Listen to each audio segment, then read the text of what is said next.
함께 갈렙의 믿음이라는 제목의 말씀을 가지고 함께 은혜 받기를 원합니다.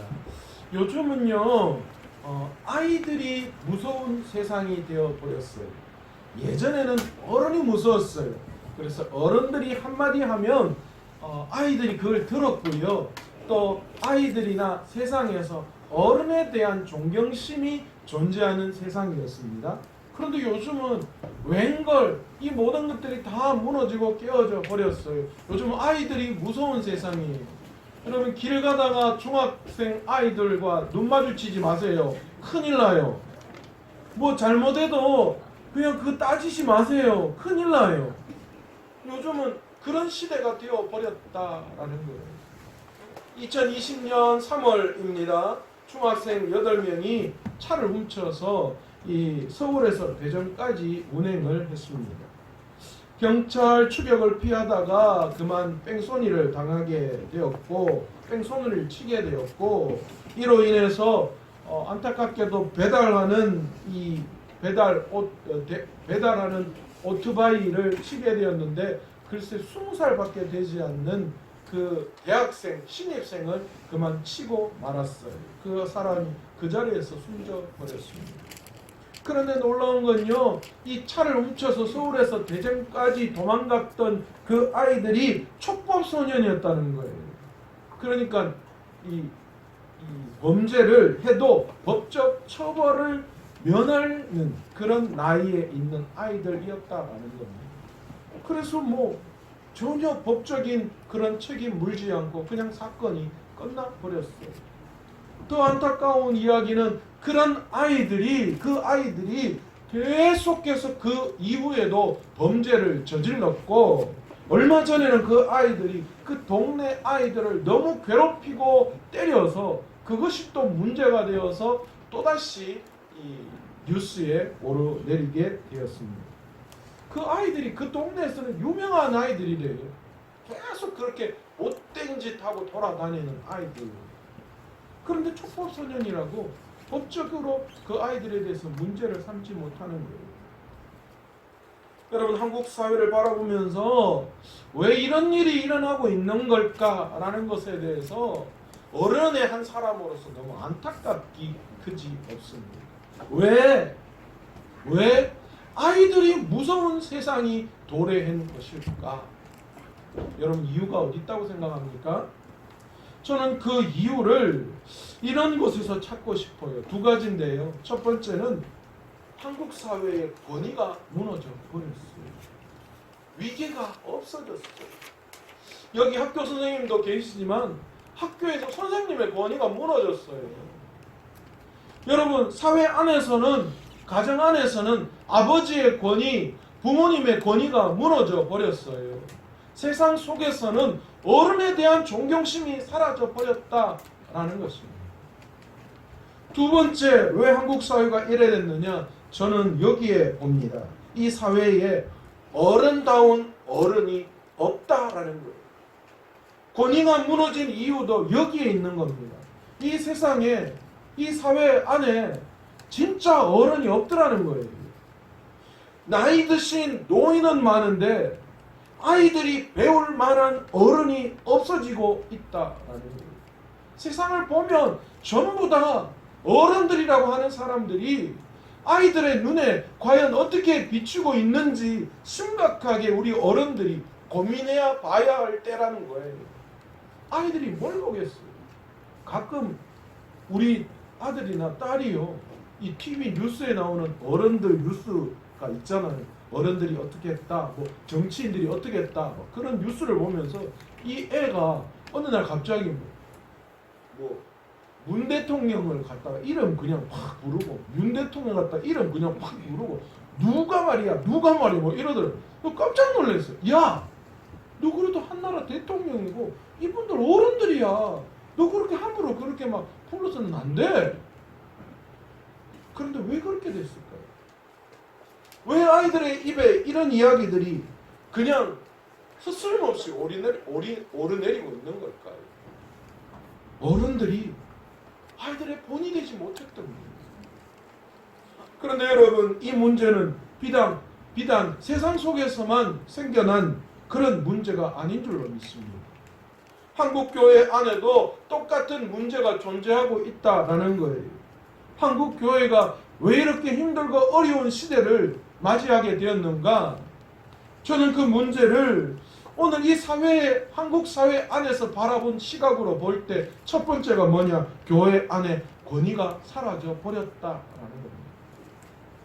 제일 큰 말씀의 권위가 힘을 잃어가 버렸어요. 그리스도인들이 말씀대로 살지 않는 거예요. 세상의 가치관, 그것에 말씀이 어느 순간인가 다 밀려나보고 말았다는 거예요. 사람들이, 그리스도인들이 그렇게 이야기해요. 목사님, 말씀대로 살면 세상에서 살기가 힘들어요. 말씀은 그냥 우리에게 어떻게 사는 것이 바른 것인가 라는 걸 가르쳐 주는 것이지, 그대로 살았다가는 망하기 일보 직전이에요. 어느 순간 성경이 도덕적인 책에 불과해 버려졌다라는 거예요. 그리스도인조차도 말씀대로 살아가지 않는 거예요. 또한 세상 따로, 신앙 따로, 따로 국밥의 삶을 살아요. 아유, 그 좋은 말 좋지요, 목사님. 아이고, 그거 맞는 말이에요. 맞아요, 맞아요. 그런데 삶은 삶대로 또 있고, 신앙은 신앙대로 또 있잖아요. 그 목사님 이해해 주셔야지. 목사님 몰라요. 여러분, 과연 이게 옳은 생각입니까? 한국교회가 이런 것 때문에 지금 어려움을 겪고 있어요. 그리스도인이 말씀의 권위를 잃어버리는 거예요. 스스로가 말씀의 권위를 내려놓아버렸다. 두 번째가 뭡니까? 교회 안에 본받을 만한 어른이 없다라는 겁니다. 교회에 오래 다니신 분들은 많아요. 그런데 정작 그 오래 다니신 분들 중에 본받아야 할 분들이 없어져 버렸다라는 것이 사실입니다. 영적 권위가 세워지고 신앙생활을 오래 하다 보면 교회 안에서 영향력을 주는 분들이 생겨나기 마련입니다. 과거에 여러분 신앙의 선배들을 보면서 여러분들 그렇잖아요. 중고등부 생활하고 청년부 생활할 때 여러분 누구 봤어요? 내 앞서 한 해 선배들을 보면서 우리도 저렇게 좀 해야지, 그런 생각이 들었어요. 나도 청년부 회장하고 나도 고등부 회장하고 나도 저렇게 수련회 가서 저렇게 뜨겁게 기도해야지, 그런 믿음의 선배들이 우리에게 있었어요. 그리고 또한 신앙생활 하면서 직분자들을 바라보면서, 중직자들을 바라보면서 무슨 생각을 했습니까? 신앙의 후배들이 중직자들, 먼저 앞선 일꾼들을 바라보면서 나도 저렇게 신앙생활 해야 되겠다, 나도 저런 직분자 돼야 되겠다, 그런 마음을 먹었었습니다. 그런데 요즘은 어떻습니까? 어떤 생각 가지고 있는 줄 아세요? 나는 저 권사 때문에 권사 뭐 하겠다, 나는 저 장로 바라보면서 아이고 나는 택도 없다, 그런 데 안 한다. 그런 일들이 오늘 이 사회 가운데, 아니 이 한국 교회 가운데에 일어나고 있다라는 거예요. 여러분, 나이가 들어간다고 다 어른이 되는 것은 아닙니다. 세월이 흘러 나이가 들어가면 여러분 모두가 다 노인은 될 수 있어요. 나이 먹은 사람을 우리는 노인이라고 이야기합니다. 그런데 여러분, 노인과 어른의 차이가 뭔 줄 아십니까? 나이만 먹어가는 사람은 노인이라고 이야기하지만, 그런데 어른은 나이를 먹으면 그 나이에 맞도록 자신의 도리를 다하는 사람을 우리는 어른이라고 이야기하는 겁니다. 교회 안에도 이런 믿음의 어른이 필요할 때입니다. 우리가 나이가 들어가면서 노인이 되어서는 안 되고, 나이가 들어가면서 어른이 되어야 하듯이 우리가 신앙생활을 하면서 그냥 연륜만 오래된 묵은 신자가 아니라 영적인 영향력을 줄 수 있는 신앙의 어른이 되어야 한다라는 것이죠. 교회 안에서 어른이 된다라는 말은 무슨 이야기입니까? 내가 교회 안에서 믿음의 본이 되어지는 삶을 살아간다라는 뜻과 같은 뜻이 된다라는 것이죠. 그렇다면 신앙 안에서 어른은 어떻게 되어지는 것일까요?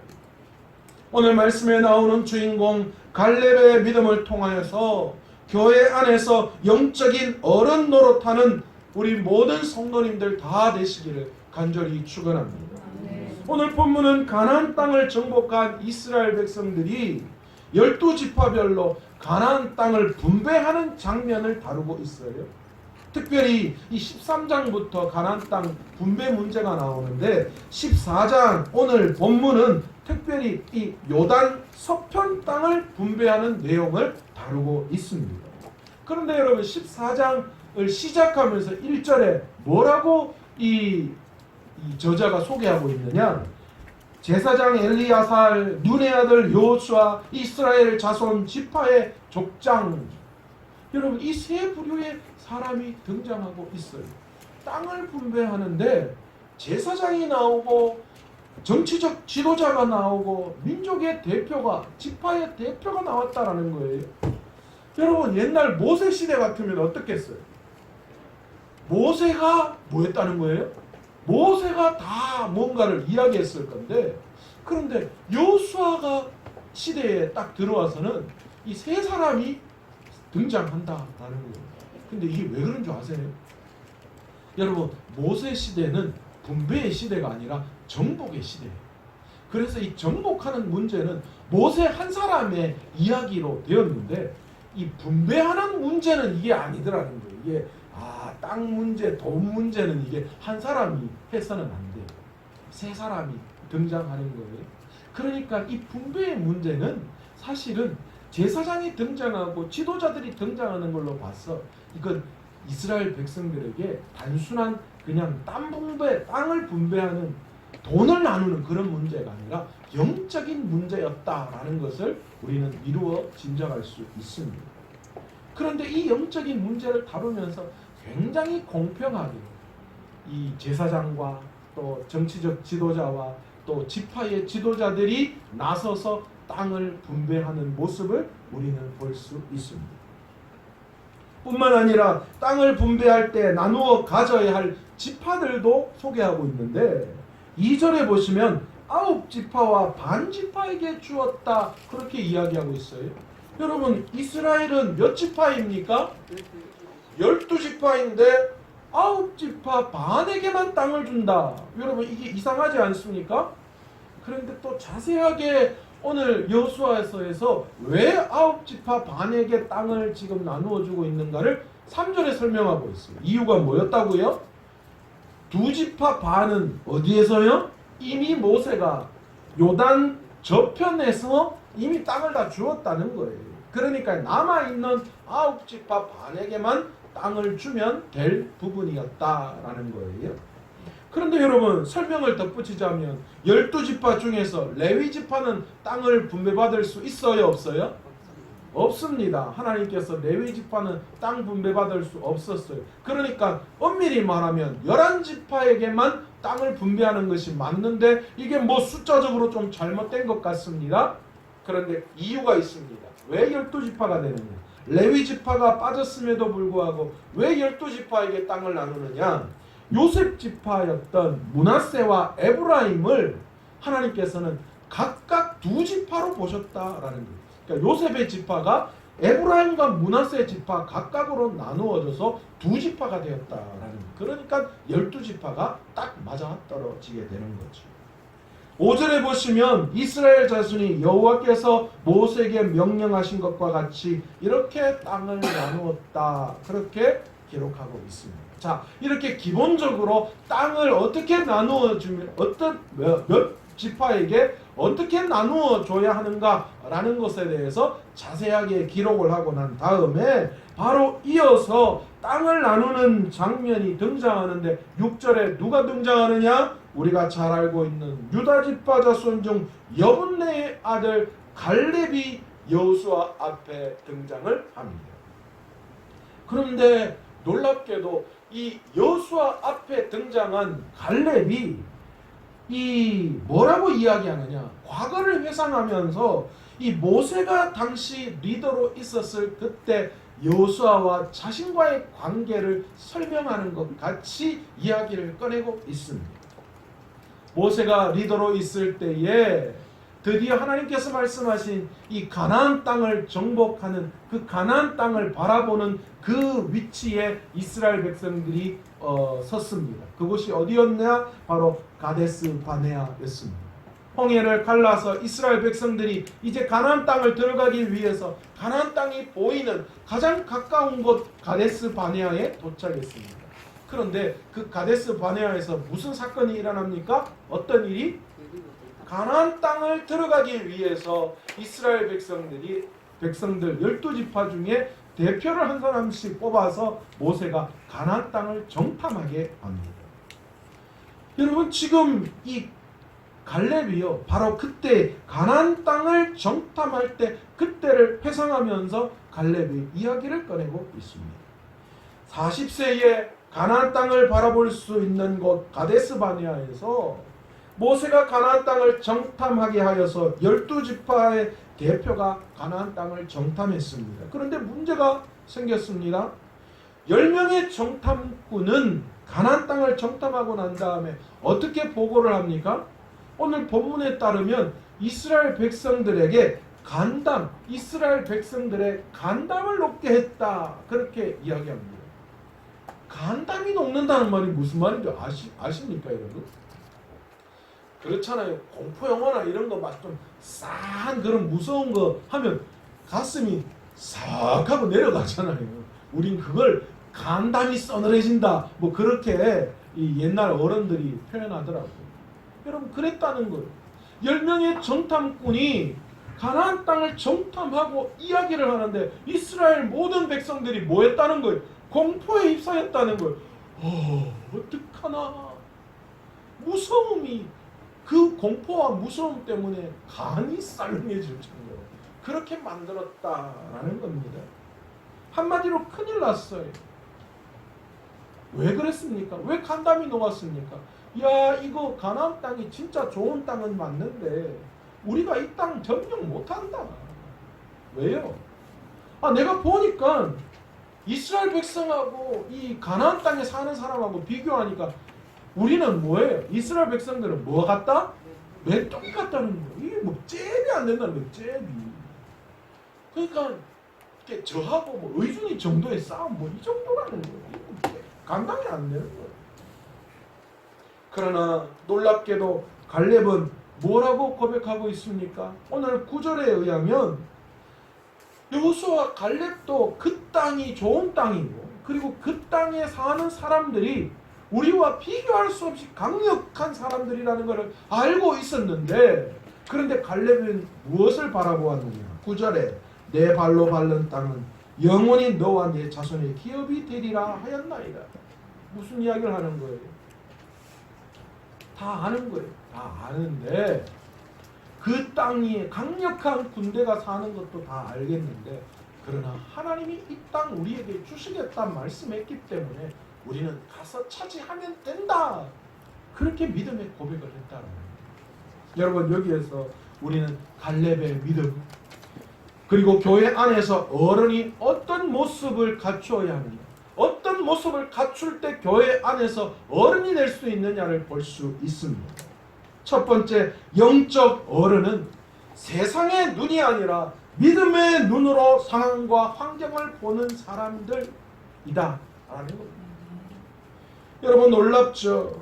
갈렙에게는 무슨 시선이 있었어요? 세상 사람들이 똑같이 가지고 있는 세상의 시선 플러스 뭐가 있었어요? 하나님의 시선이 갈렙에게 있었다라는 겁니다. 세상적으로는 거대한 아낙 자손이 존재하는 가나안 땅은 실로 이스라엘 백성들이 차지할 수 있는 땅이 아니었습니다. 그들이 차지할 수 있는 힘이 없었습니다. 그러나 하나님의 계획은 무엇입니까? 그 땅을 이스라엘에게 주는 것이었습니다. 갈렙은 바로 그것을 믿었어요. 하나님이 우리에게 주시겠다 계획하셨기 때문에 우리는 그 땅을 받게 되어져 있다라는 겁니다. 하나님이 계획을 세우셨으면 하나님은 그 계획을 반드시 이루시는 분이시다라는 것이죠. 그것을 믿은 거예요. 여러분, 사실 그랬잖아요.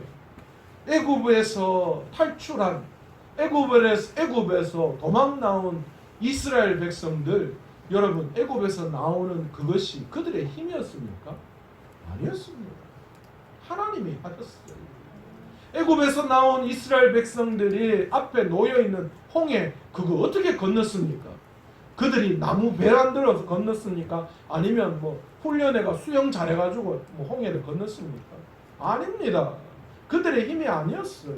하나님이 홍해를 갈라주셔서 마른 땅을 걷게 하셨다라고 되어 있잖아요. 그들의 힘이 아니었어요. 여러분, 광야에서 여러분 그 수많은 이 이스라엘 백성들이 광야에서 뭘 가꾸었습니까? 뭐 농사를 지었습니까? 가축을 키우기를 할 수 있습니까? 뭐가 있습니까?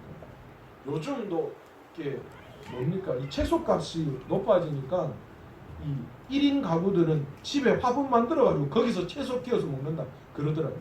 그럼 이스라엘 백성들이 광야에서 흙에 화분 넣어가지고 막 배추 심고 무 심고 막 그래 들고 다녀가지고 뭐 그래 먹었습니까? 아니었습니다. 기적 같은 방법이었어요. 하나님이 만나와 메추라기를 끊이지 않게 부어 주셨다는 거예요. 여러분, 그것뿐이 아니잖아요. 그 광야의 물 없는 사막에서 하나님이 목마르지 않게 하셨고 구름기둥과 불기둥으로 추위와 더위를 막아주셨다는 거예요. 여러분, 그거 다 뭡니까? 하나님이 하셨지 이스라엘 백성들이 한 게 아니었습니다. 그런데 안타깝게도 이스라엘 백성들은 그 사실을 그의 삶을 통하여 경험했음에도 불구하고 하나님의 시선이 없었습니다. 그래서 어떻게 됐습니까? 어떤 결과가 초래되었습니까? 애굽에서 탈출한 출애굽 1세대들은 광야에서 다 죽고 말았습니다. 결국 가나안 땅에 들어간 것은 누구였습니까? 사막에서 태어난, 광야에서 태어난 출애굽 2세대들과 누구요? 믿음으로 고백한 여호수아와 갈렙만이 가나안 땅을 차지할 수 있었다라는 거예요. 여러분, 교회 안에서도 어른은 바로 이런 믿음, 하나님의 시선을 가지고 세상을 바라볼 수 있는 성도가 어른인 줄 믿습니다. 어떤 일을 교회에서 계획하고 어떤 사건들이 교회 안에 일어날 때에 세상적 가치관, 세상의 시선으로 그 발 안에 그럴 줄 알았다. 택도 아닌 소리 하지 말아요. 안 된다. 뭔 소리 하는지. 우리 교회가 그러면 어떻게 된단 말이에요. 그래 이거 봐라. 이 교회가 망하는 징조다. 이거 이러다면 큰일 났다. 이거 어쩔게. 여러분, 어른의 시선이 아니에요. 여러분, 교회 안에서 믿음의 어른은 하나님의 시선으로 바라보는 거예요. 안 될 것 같지만 하나님의 계획하심을 보고 믿음의 눈으로 보고 격려하고 위로하고 사랑해주고 교회를 세워가는 거, 여러분, 이게 믿음의 성도이고 교회 안에서 어른이라는 거예요. 여러분, 부정적인 거 보지 마시고 그와 함께 하시는 하나님을 보세요. 여러분, 제가 우리 딸 바라보면서 계속 이야기하는 거예요. 나는 우리 딸의 이 실력을 보는 것이 아니라 우리 딸과 함께 하시는 하나님을 본다. 여러분, 우리 교회를 보면서 때로는 좀 절망이 되고 좌절이 될 때도 있어요. 언제 우리 교회는 막 우리 교회 건물도 가지고 우리 교회 막 좀 뭔가 좀 하나님이 뭐 맡기시면 착착 해낼 수 있고 이런 거 언제 하나? 여러분, 그 시선보다 하나님이 우리 교회를 여기까지 인도하신 기적을 볼 수 있는 저와 여러분 되시기를 원합니다. 그리고 앞으로 하나님께서 우리 교회를 어떻게 사용하시고 저와 여러분을 하나님이 유유적소에 어떻게 사용하실지 바라볼 수 있는 그 시선을 가진 자가 여러분 교회 안에서 믿음의 어른이에요. 여러분, 지금 한국교회는 이 믿음의 어른, 이 갈렙의 믿음이 오늘 한국교회가 필요한 그런 믿음이다라는 것입니다. 과거를 회상한 갈렙이 여호수아에게 다시 10절의 이야기를 이어갑니다. 이스라엘 광야에서 방황한 이 45년 동안은 여호와께서 말씀하신 대로 나를 생존하게 하셨나이다. 오늘 내가 85세로 돼 광야에서 45년 동안 방황했다는 방황했다 그런 말이죠. 여러분 그래서 40세였던 나이가 이제 갈렙이 몇 세가 되었다는 거예요? 45년 방황했으니까 85세가 되었다는 거예요. 그런데 하나님께서 아직 천국에 데려가지 않았다. 자기를 데려가지 않았다. 그렇게 고백하는 거예요. 여러분 하나님께서 우리를 이 땅에서 데려가실 때는요. 사명 다한 자를 데려가십니다. 여러분 사명 다하지 않으면 안 데려가셔요. 아유 뭐 나는 뭐 미련 없다. 나 빨리 하나님 데려가셨으면 좋겠다. 그런 소리 하지 마세요. 때가 돼야 돼요. 하나님이 이 땅에 사명을 다하게 하시고 데려간다니까. 여기 저와 여러분을 아직 있게 하신 이유는 아직 뭐예요? 저와 여러분을 향한 하나님의 계획이 아직 여전히 존재하고 있기 때문이에요. 여러분 좀 더 살고 싶으신 분은 자꾸 많은 사명 감당하게 해달라고 하세요. 나 아직 할 일 많다고 하나님. 나 더 많이 일해야 된다고 하나님 앞에 더 많은 일 맡겨달라고 하세요. 그럼 하나님 안 데려가시고 사명 다하면 하나님 데려가시는 지금 갈렙이 그 이야기하는 거예요. 하나님 아직 내 85세인데요. 내 동기들 다 죽었어요. 다 죽었어요. 광야에서. 근데 내만 지금 살아있어요. 그런데 내가 살아있는 이유가 있다라는 거예요. 갈렙이요. 그러면서 뭐라고 11절에 이야기합니까? 참 대단한 이야기를 해요. 오늘도 내가 여전히 강건하니 내 힘이 그때나 지금이나 같아서 싸움이나 출입에 감당할 수 있나이다. 이야 85세 노인이 지금 여수 앞에 내 옛날하고 똑같으면 내 지금 전쟁에도 나갈 수 있습니다. 지금 그 말 하는 거예요. 내가 40세나 85세나 내가 똑같이 전쟁에 나갈 수 있습니다. 그 이야기 하는 거예요. 이야 이거 뭐 어떻게 보면 뭐 노인의 객기라고 이야기할 수도 있는 그 이야기를 하면서 12절에 결정적인 한 탈을 한 펀치를 여호수아에게 날립니다. 뭐라고 이야기합니까? 그날에 여호와께서 말씀하십니다. 이 산지를 지금 내게 주소서. 우리가 너무 잘 알고 있는 내용. 이 산지를 내게 주소서. 여러분 갈렙이 여호수아에게 말하는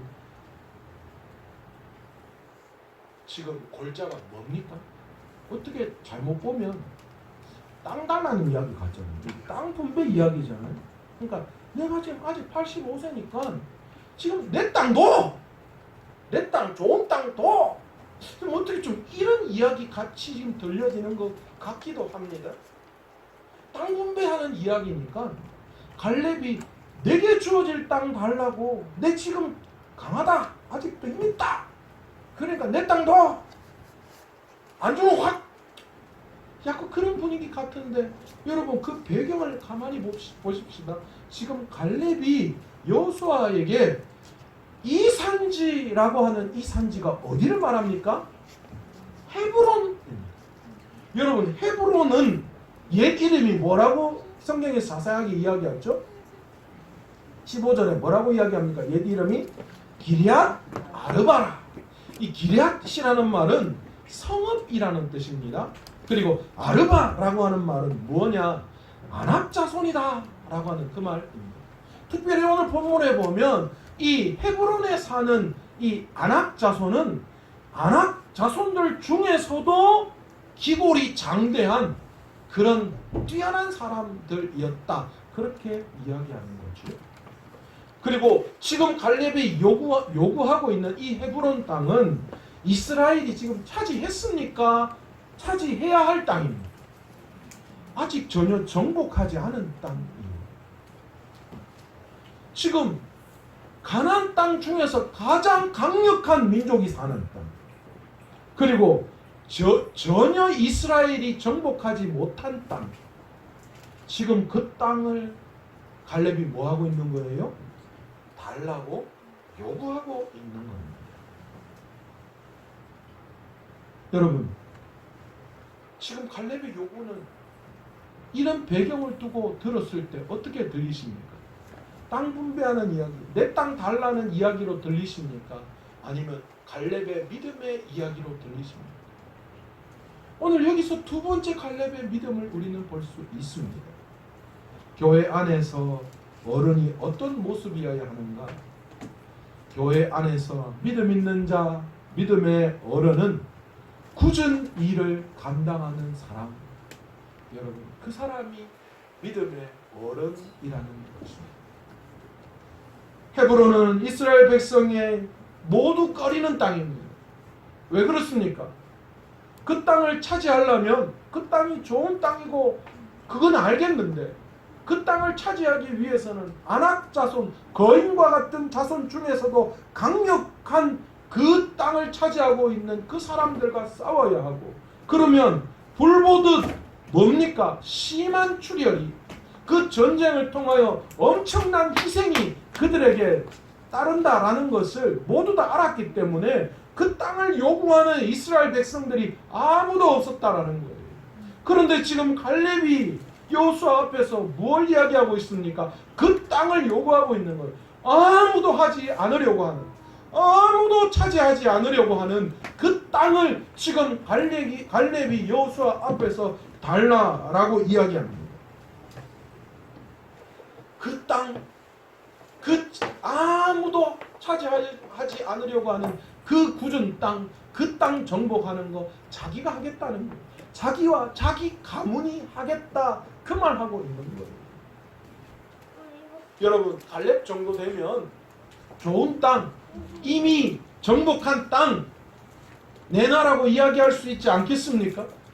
갈렙 정도의 위치라면, 갈렙 정도의 그런 이스라엘의 공이 있다면, 그 정도 위치라면 좋은 땅, 좋은 곳 차지할 수 있는 그런 어떤 자격이 어쩌면 충분히 되었을 것입니다. 그러나 오늘 여호수아 앞에서 갈렙은 그런 땅을 요구하지 않습니다. 아무도 두들려 보지 않는 땅, 누구도 걱정거리여서 보지 않는 그 땅, 그 땅 내가 기꺼이 그 땅 내가 내게 주셔서 내가 그 땅 정복하겠습니다. 갈렙의 이 말을 들은 여호수아가 어떻게 합니까? 13절에 여호수아가 갈렙을 위하여 축복하고 헤브론을 그에게 주어 기업을 삼게 하매. 여러분, 그렇지 않습니까? 믿음의 일꾼, 하나님이 쓰시고 하나님이 오늘 교회 안에 요구하는 믿음의 어른은 굳은 일을 감당하는 거예요. 티나고 좋은 자리, 편한 것, 영광 있는 것, 이런 것들 차지하려고 하는 사람이 아니라 아무도 하지 않으려고 하는 그 일들, 아무도 힘들어서 하지 않으려고 하는 그런 일들, 내가 나서서 제가 하겠습니다, 하나님 앞에 그렇게 그거 제가 하겠다라고 이야기하는 그 일꾼, 그 성도들을 하나님은 귀하게 여기시고 축복하지 않겠습니까? 교회 안에 어른은 바로 굳은 일을 감당하는 사람이에요. 여러분, 직분자를 왜 뽑습니까? 여러분, 중직자들을 왜 뽑습니까? 영광의 자리라고 뽑습니까? 세상처럼 뭔가 티나고 가치 있고 폼 잡으라고 뽑는 그런 자리입니까? 권위의 자리입니까? 제가 직분자 교육할 때 몇 번 말씀드렸습니다. 교회의 직분은 권위직이 아니라고, 봉사직이고 헌신직이라고. 여러분, 오늘 이 시간 한국교회가 필요한 어른은 누구냐? 기꺼이 굳은 일을 감당하기를 원하는 사람. 여러분, 그런 사람이 믿음의 어른이에요. 여러분, 우리 교회 안에 그런 어른이 많기를 간절히 소원합니다. 지금도 많은 거 압니다. 보이지 않는 곳에서 보면 정말 그 연세에 하기 힘든데도 불구하고 그런 상황, 내 위치에서 굳이 저런 일까지 안 하셔도 되는데 하는 일들 하시는 분 참 많습니다. 여러분, 교회 안에 중직자들은 뭐 하는 사람입니까? 좋은 일, 영광의 자리에 오르라고 세워놓은 자리입니까? 아닙니다. 일반 성도들은 하기 힘들기 때문에, 믿음이 있고 믿음의 분량이 찼기 때문에, 감당할 수 있기 때문에 세운 자리가 직분의 자리입니다. 여러분, 오늘 한국 교회가 이렇게 무너진 건요, 어른은 되고 싶은데 어른은 되고 싶은데 꾸준히 일 하기 싫었어. 다 좋은 곳, 영광의 자리, 빛나는 자리만 차지하고 쉬운 거, 낫나는 것만 하려고 하지 보이지 않는 곳에서 힘들여 일하고 싶은 생각은 없는 거예요. 여러분, 이러니 교회가 힘들어지는 거예요. 여러분, 하나님께서 오늘 찾으시는 믿음의 사람, 오늘 한국 교회 안에 필요한 믿음의 어른은 기꺼이 하나님의 시선으로 바라보고 굳은 일은 내가 감당해야 할 일임을 깨닫고 그 일을 감당하는 사람이 오늘 이 시간 한국 교회가 필요한 믿음의 어른이요 성도 되는 줄 믿습니다. 오늘 이 시간 믿음으로 온 성도들이 그런 노인되는 성도가 아니라 나이 들어 노인으로 늙어가는 성도가 아니라 기꺼이 하나님이 쓰시는 갈렙과 같은 그런 갈렙의 믿음을 소유한 믿음의 어른으로 세워질 수 있는 귀한 성도들 다 되시기를 간절히 축원합니다. 오늘